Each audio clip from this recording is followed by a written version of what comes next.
বন্ধুরা, আজ আমরা জানব এই ছট পূজা কিভাবে শুরু হলো এবং কবে থেকে এই মহাপবিত্র ছট পূজা উদযাপন করা হয়ে যাচ্ছে। ছট পূজা আসলেই সূর্যদেব ও তার পত্নী দেবী উষা বা ছটি মাই এর আরাধনার উৎসব। এই পূজায় ভক্তরা সূর্যোদয় ও সূর্যাস্তের সময় নদী বা পুকুরে দাঁড়িয়ে অর্ঘ্য নিবেদন করেন। তারা বিশ্বাস করেন সূর্যদেবই জীবনের শক্তি, আলো ও জীবনী শক্তির উৎস। তাই এই দিনে তাকে প্রণাম করেই সকলেই প্রার্থনা করেন যেন জীবনের অন্ধকার দূর হয়ে আলো, শান্তি ও সুখ আসে।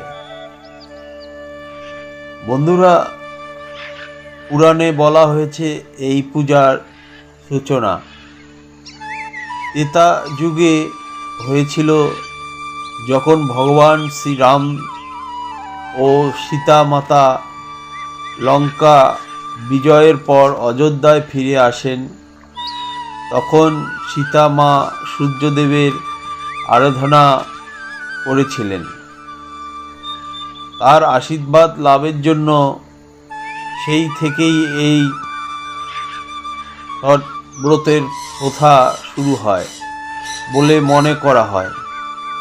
আবার অন্য এক বিশ্বাসে বলা হয়, মহাভারতের কর্ণ, যিনি সূর্যদেবের পুত্র, তিনি প্রতিদিন সূর্যদেবকে অর্ঘ্য দিতেন এবং নদীতে দাঁড়িয়ে সূর্য উপাসনা করতেন। তার থেকেই এই পূজার প্রচলন শুরু হয়েছে। সময়ের সাথে সাথে এই ছট পূজা শুধু ধর্মীয় আচার নয়, ভক্তি, শুদ্ধতা ও আত্মসংযমের প্রতীক হয়ে উঠেছে।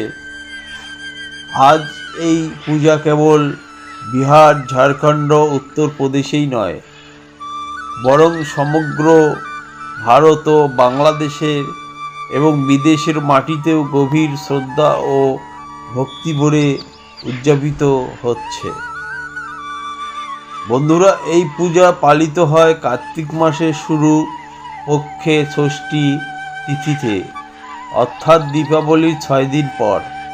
তাই একে ছট বলা হয়, যার অর্থ ষষ্ঠী। 4 দিন ব্যাপী এই ব্রতে ভক্তরা উপবাস, স্নান, সূর্যোদয় ও সূর্যাস্তের অর্ঘ্য দিয়ে সূর্যদেব ও ছটি মায়ের কাছে প্রার্থনা করেন পরিবারের সুখ, শান্তি ও সমৃদ্ধির জন্য। বন্ধুরা, ছট পূজা আমাদের শেখায় প্রকৃতির সঙ্গে একাত্ম হওয়া, আত্মসংযমে থাকা এবং আলোকে প্রণাম করা। সূর্যদেবের আলোকেই আমাদের জীবন, তাই এই পূজার মাধ্যমে আমরা জীবনের প্রতি কৃতজ্ঞতা জানাই। বন্ধুরা, আপনাদের এই ভিডিওটি কেমন লাগলো কমেন্ট করে জানাবেন, আর ভিডিওতে বেশি বেশি করে লাইক, শেয়ার, কমেন্ট, আর নতুন বন্ধুরা চ্যানেলটিকে সাবস্ক্রাইব করে নেবেন। সবাইকে অসংখ্য ধন্যবাদ। হরে কৃষ্ণ।